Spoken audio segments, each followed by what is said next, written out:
अस्सलाम वालेकुम नाज़रीन, आपका मेज़बान सैयद आसिफ अली। प्रोग्राम एक लम्हा के साथ। यकीनन लम्हों से वक्त बनता है, वक्त से दिन बनता है, दिन से तकरीर बनती है। आज भी हमारा मौजू जो है वो है नेशनल ह्यूमन ट्रैफिकिंग अवेयरनेस।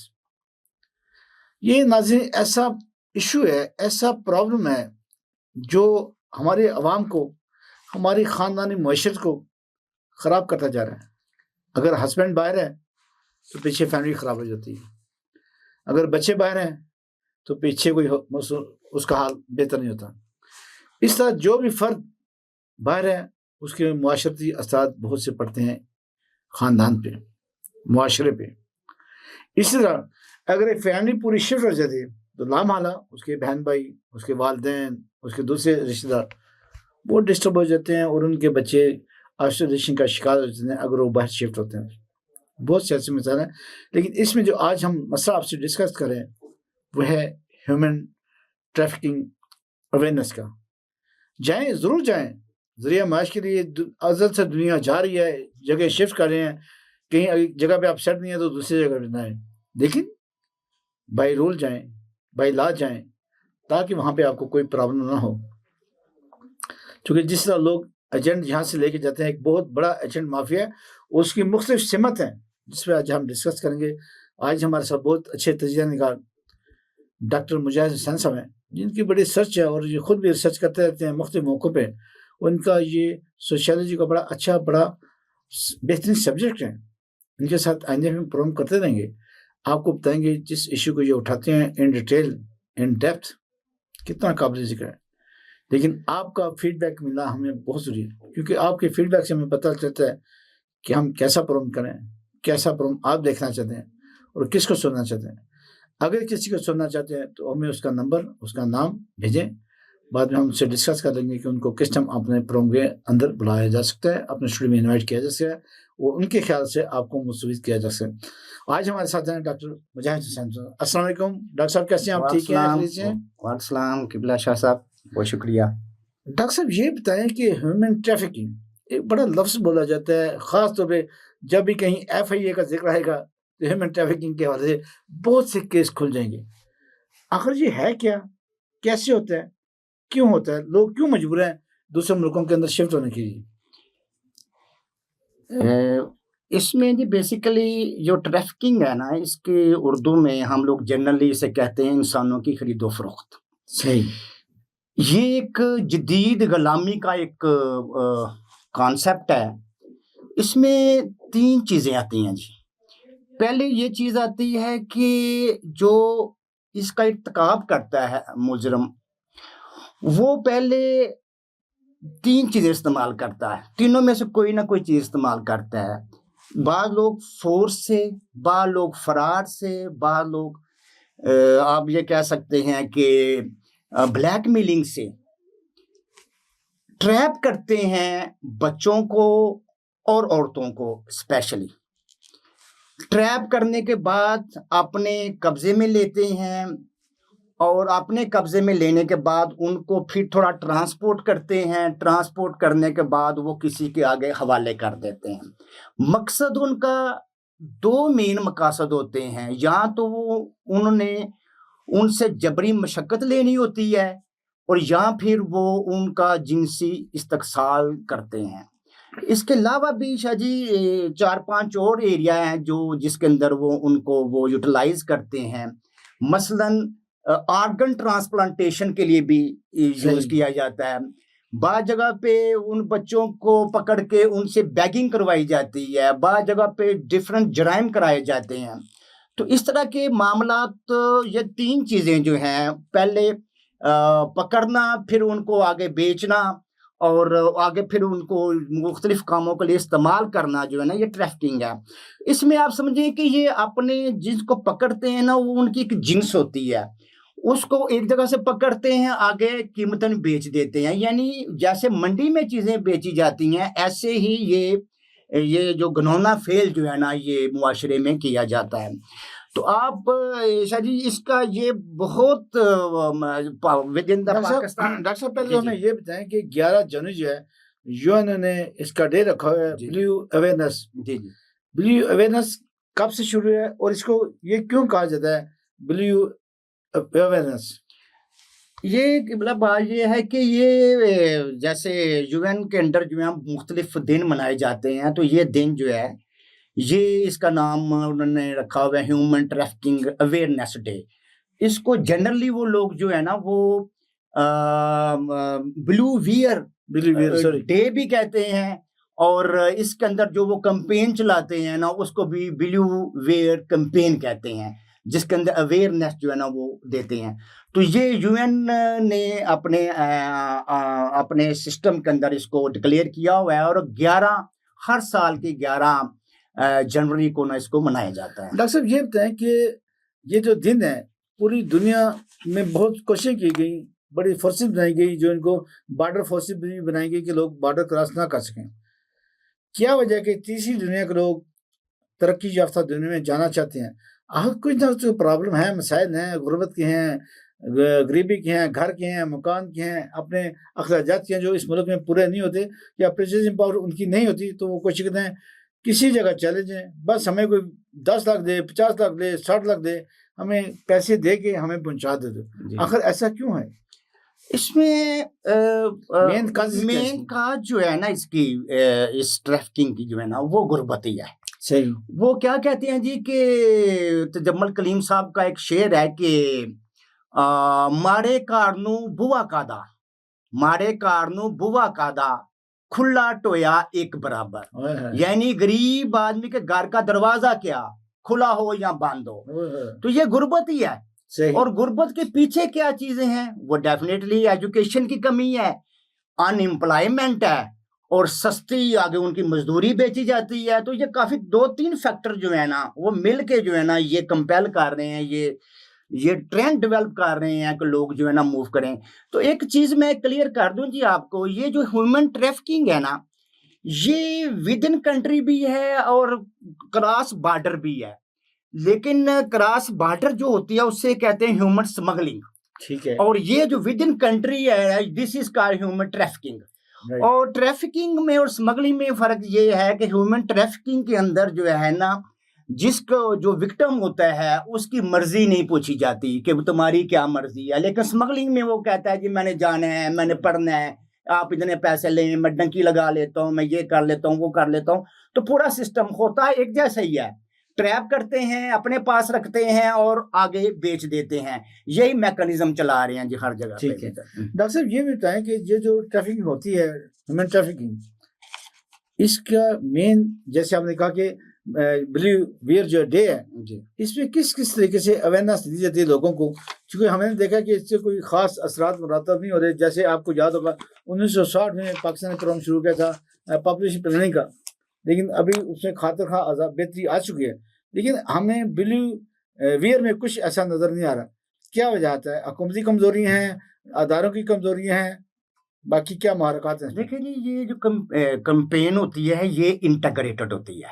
ठीक है। ये एक सिस्टम एक ना ये प्योर गवर्नमेंट का है, ना प्योर एनजीओज का है, ना आम सोसाइटी का है, ये सब का मिल के जो है ना ये चलना है। और इसमें चलना क्या है, डेफिनेटली इसके अंदर प्रिंट मीडिया भी है, सोशल मीडिया भी है, वो जो इलेक्ट्रॉनिक मीडिया भी है, ये सारे इन्वॉल्व होंगे। इसके अलावा रिसाइल हैं, इसके अलावा कॉन्फ्रेंसेस हैं, सिंपोजियम हैं, आर्टिकल राइटिंग है, और इसके अलावा फिर बैनर्स हैं। फिर ये एक पूरा एक मजबूत सिस्टम है जो कि अवेयरनेस डेवलप करेगा या करता है सोसाइटी के अंदर, सोसाइटी के हर तबके के अंदर। जब तक हर किसी को हर चीज का नहीं पता चलेगा तो वो लोग इन मुजरमों के आगे मतलब ये है कि इस इशू में आते रहेंगे। नहीं डॉक्टर साहब, जैसे मैंने कहा कि क्रॉस बॉर्डर वर्किंग होती है सारी, या तो बंदा एयरपोर्ट के थ्रू जाएगा, या शिप के थ्रू जाएगा, या बॉर्डर के जमीन के थ्रू जाएगा। तो आखिर हमारे अदारे क्या करें?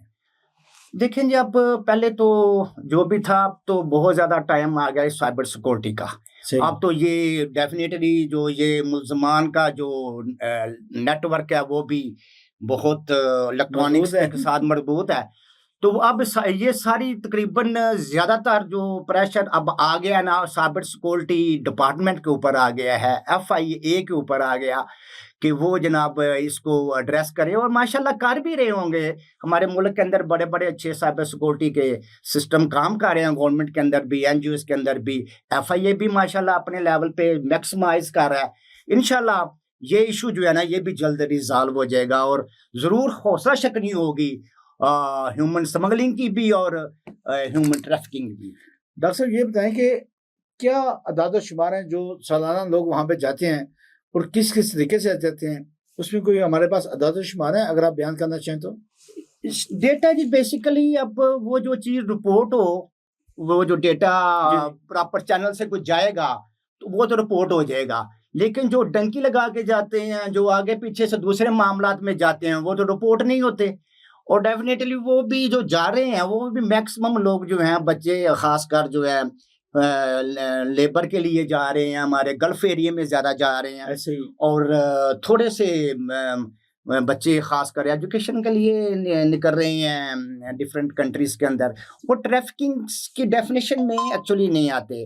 ट्रैफिकिंग की डेफ़िनेशन में वही आएगा जिसको बाय फ़ोर्स जो है ना आपने कैप्चर किया होगा, या उसको आपने लालच देके किया होगा, या आपने उसको कोई ब्लैकमेल करके ना आप कैप्चर करके ना तो उसको वो यूटिलाइज़ किया होगा, तो वो ट्रैफिकिंग के नहीं डॉक्टर सेक्शन साहब, में। वो लोग नहीं आएंगे जो पीसी करके जाए, पासपोर्ट फोटो चेंज करके जाते हैं, या गलत डॉक्यूमेंट्स तैयार करके जाते हैं? डेफ़िनेटली वो भी है ना, वो ये जो पूरा माफ़िया है उनके साथ मिलके या ट्रैफिकिंग करते हैं ये सारे।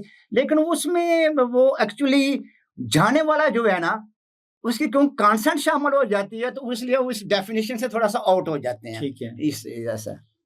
मैंने पूछा था अदाद-ओ-शुमार कितने लोग जाते हैं पर ईयर? कोई अबाउट क्योंकि 7 से 10 लाख लोग तो जाते हैं, बाय रूल जाते हैं, जी, जो जी।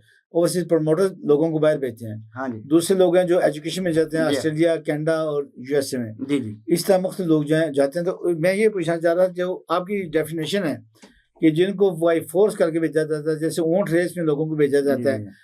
तो उस हवाले से कितने के लोग होंगे आपके ज़हन में? ये इसका डेटा जो है ये मुख्तलिफ होगा। ये भी मे बी के इक्विवेलेंट टू दैट ही हो जो कि रेगुलर जा रहे हैं, उससे भी ज़्यादा डेटा जो है ना वो सही। इस खाते में होगा कि जो थोड़ा-सा साइड लाइन से होकर जा रहे हैं। जी। डॉक्टर साहब ये भी बताएं कि इसमें रूल इम्प्लीमेंटेशन होती है या रूल ओवर हो जाते हैं? भाई ये है जी कि ये पूरा जुर्म है जी। ये ह्यूमन ट्रैफिकिंग जो है ना ये जुर्म है। पाकिस्तान के अंदर जो है इसका प्रॉपर लॉ डेवलप हुआ है, और अपने ये जो है 2018 में एक एक्ट जो है ना वो पास हुआ। उसके अंदर जो है इसमें उन्होंने पूरा सिस्टम डेवलप किया हुआ है कि जो विक्टिम है वो बकायदा तौर पर पुलिस को रिपोर्ट करेगा। पुलिस जो है वो उसका फिर वो मुकदमा डेवलप करेगी, फिर वो फर्स्ट क्लास मजिस्ट्रेट के सामने पेश होंगे, और फिर वो गवाहियों के बाद मुजरम जब वो डेवलप होगा तो उसको 7 साल से लेकर 14 साल तक की कैद हो सकती है। डिपेंड करता है कि वो सिविलिटी क्या है, किस शिद्दत का जो है ना वो जुर्म तो वो है। तो जब हाँ, एक सबसे बड़ी बात मैं बताना चाहूँगा शाह जी इसमें, कि स्टेट जो होती है वो ज़िम्मेदारी लेती है कि विक्टिम को हमने बचाना है उन मुजरमान से। सही। वो बड़ी आज़ादी के साथ ये केस को परस्यू करें, और उसके बाद केस ख़त्म जब हो तो फिर स्टेट जुडिशरी की भी कोशिश होती है कि उसको फ़ाइनेंशियली कंपेंसेट किया जाए, और उसके बाद इसको सेफ्टी दी जाए मुजरमान डॉक्टर से। साहब लेकिन हमने तो देखा हमारे में आप भी बेहतर जानते हैं, विक्रम तो बड़ा कमजोर होता है, जी, उसके जी। घर में तो खाने के पैसे नहीं होते, वो लॉ और कचहरी का खर्चा कैसे उठाएगा? क्योंकि अदालत उसको प्रॉपर सपोर्ट नहीं करते। आपने बड़ी अच्छी बात की कि स्टेट का काम है उसको तहफ़्फ़ुज़ देना, जी। लेकिन ऐसा हमें कहीं नजर नहीं आता, वजह क्या है? बस ये डेफ़िनेटली हमारे हर लेवल पे ना कॉम्प्रोमाइज़ है जी। मतलब पहले खुद ही डर रहे होते हैं, फिर सोशल नॉर्म्स हैं, जी ये हो जाएगा जी, वो हो जाएगा जी। फिर उसके बाद पॉलिटिकल लोग इसमें इन्वॉल्व हो जाते हैं, फिर वो आप समझिए कि मल्टी फैक्टर्स हैं जो कि इंडिविजुअल से लेकर तो कम्युनिटी के लेवल तक वो उसको ना एक हिसाब से कहते हैं भाई इसको यहाँ ही ख़त्म कर दें, डॉक्टर ये साहब हो ये भी जाएगा। बताएं कि जो हमारा खिता गुजरात है, जेलम है, खारियाँ हैं, सियालकोट है, पिछले सालों के अंदर जो भी कश्तियां डूबी इटली के समुद्र से, जी वो ज्यादातर इन्हीं इलाकों के लोग थे। जी क्या वजह है कि इतने ज्यादा वाकयात होने के बावजूद, हादसात होने के बावजूद हुकूमत उसको रोकने में नाकाम रही? कुछ लोगों को सजा भी हुई, लेकिन वो जमानतें करा के फिर बाहर आ जाते हैं। क्या वजह है? ये लॉ की कमजोरी है? बस वो डेफिनेटली जब उसको जजेस के सामने लाया जाता है मुल्ज़मान को, तो प्रोसिक्यूशन ने भी अपना वहाँ पे देना होता है सबूत सारा।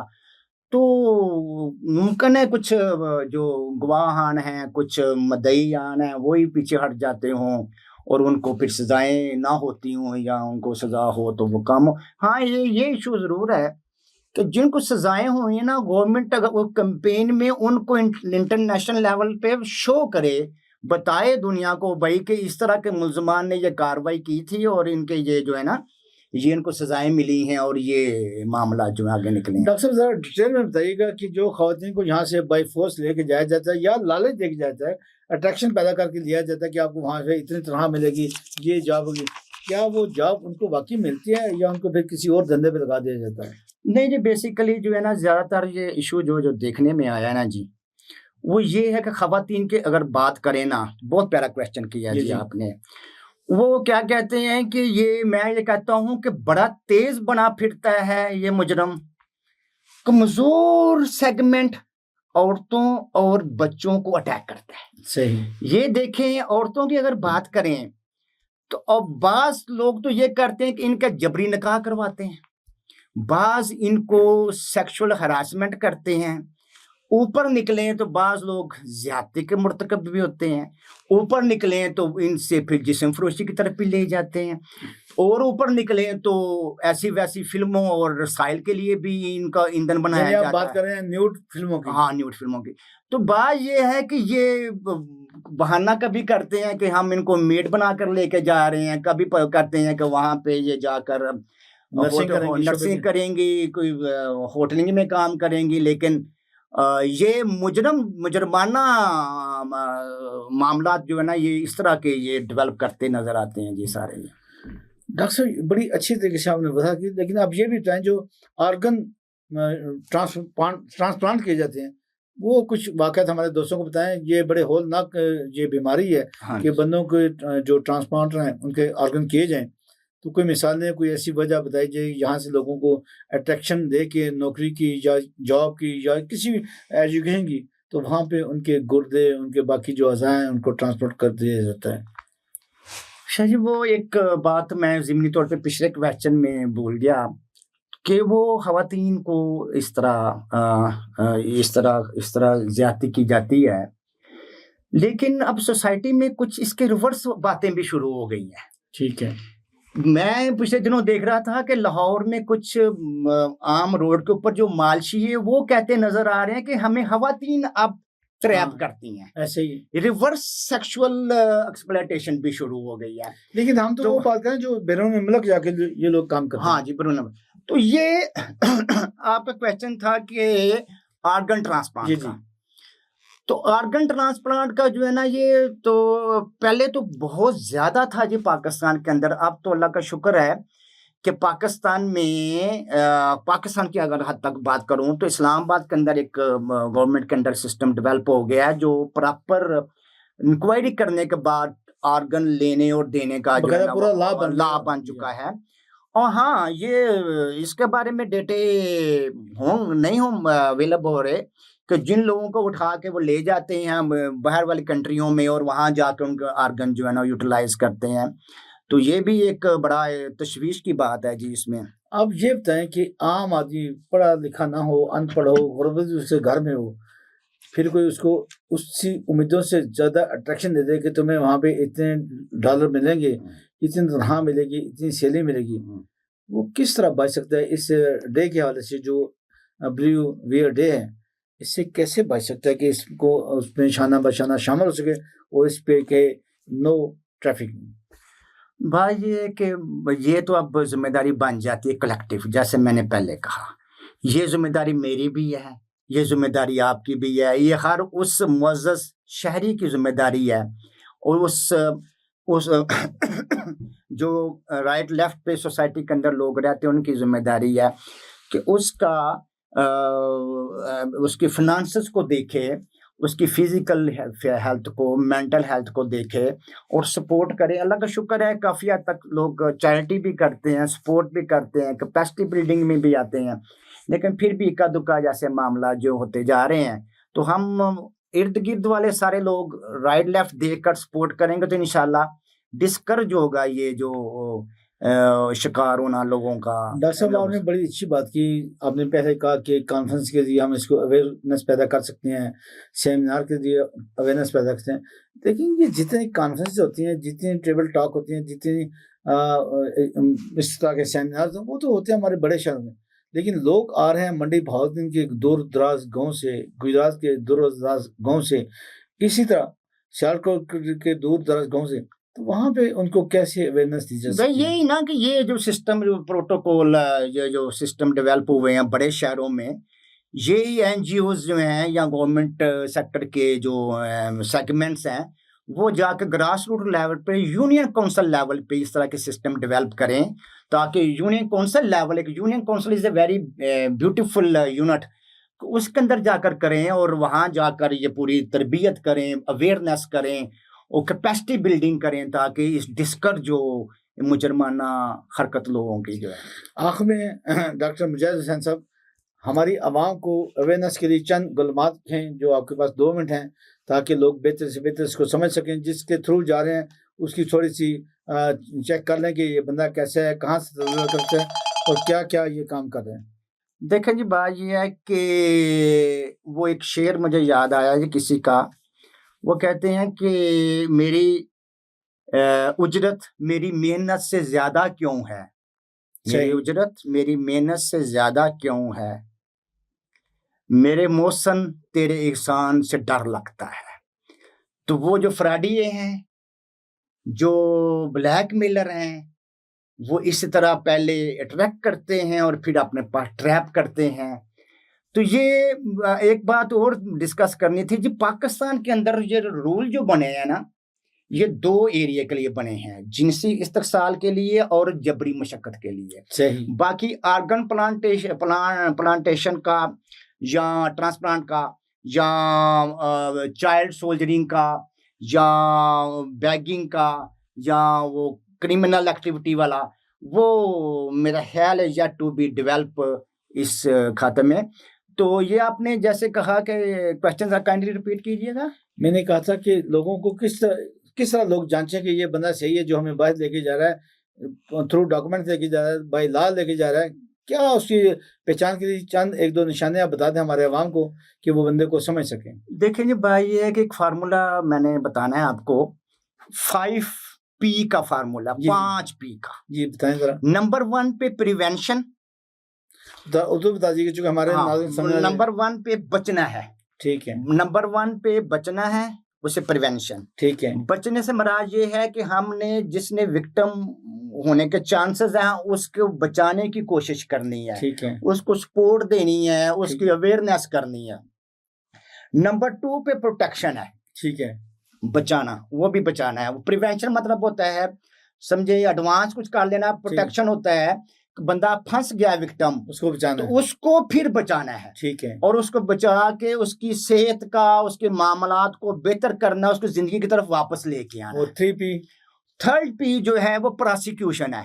वो जो जजेस वाला, वो अदालत वाला केस के मुल्जमान को जजेस के सामने पेश करना है। और चौथा पी जो है वो है पार्टनरशिप का, कि आपस में गवर्नमेंट ने, एनजीओज ने मिलकर आपस में पार्टनरशिप से एक प्रोग्राम, कोरिलेशन से प्रोग्राम जो है ना वो सोसाइटी के अंदर लगाना है। और 5th पी जो है ना, आखिरी पी जो वो पॉलिसी मेकिंग का है, कि जो जैसे जैसे डेटा आता जाए अपनी पॉलिसी को भी वैसे वैसे तब्दील करते जाएं, ताकि मिनिमम केसेस जो है ना वो सामने आए। बहुत शुक्रिया डॉक्टर मुजाहिद हुसैन साहब ने बड़ी अच्छी बात की कि पहले ट्रैप करते हैं फिर उसको ट्रांसपोर्ट करते हैं। इसी तरह डॉक्टर साहब ने 5P का जिक्र किया है। नाज़रीन, इन पे अगर आप अमल करेंगे तो लामाला 90% 95% आप बच सकेंगे इन हरकत से जो लोग करते हैं कि पहले आपको ट्रैप करते हैं फिर आपको ट्रांसपोर्ट करते हैं। नाज़रीन, हम भी ये चाहते हैं कि इस मुल्क के अंदर ये जो घिनौना कारोबार है किसी भी लिहाज से, चाहे ख़वातीन की ट्रैफिकिंग के हवाले से हो, बच्चों की ट्रैफिकिंग के हवाले से हो, या एक सेहतमंद लोगों के हवाले से, ताकि उनके प्राण जो हैं, आर्गन जो है ट्रांसप्लांट किए जा सकें, इन सब से बचने के लिए आपको ये 5P की बहुत ज़्यादा ज़रूरत है। अपने देखिएगा कोई ऐसा हरकत तो नहीं है। इसके साथ साथ ये भी देखिएगा कि इस मुल्क के अंदर जो काम लोग करें उनकी निशानदेही कीजिएगा। बेशक खुफिया तौर पर कीजिएगा, लोग आपका नाम आगे नहीं लेंगे। और FIA को भी हम कहेंगे अपना निज़ाम थोड़ा सा बेहतर कर लें, एयरपोर्ट का निज़ाम बेहतर कर लें, बॉर्डर पुलिस का निज़ाम बेहतर कर लें। ये मिलजुल के, जैसे डॉक्टर साहब ने कहा कि ये मुआशरे का एक कलेक्टिव जॉब है, लोगों को मिल के करना है ताकि इस मुल्क से और इस तरह की और बहुत सी बीमारियों से हम निजात हासिल कर सकें। इसी के साथ मैं शुक्रिया अदा करता हूँ डॉक्टर मुजाहिद हुसैन साहब का, अपने मेज़बान सईद आज़ाद जी का। नए प्रोग्राम के साथ, नए शरका के साथ हाजिर होंगे। उस वक्त तक अपना और अपनों का बहुत ख्याल रखिएगा। अल्लाह हाफिज़।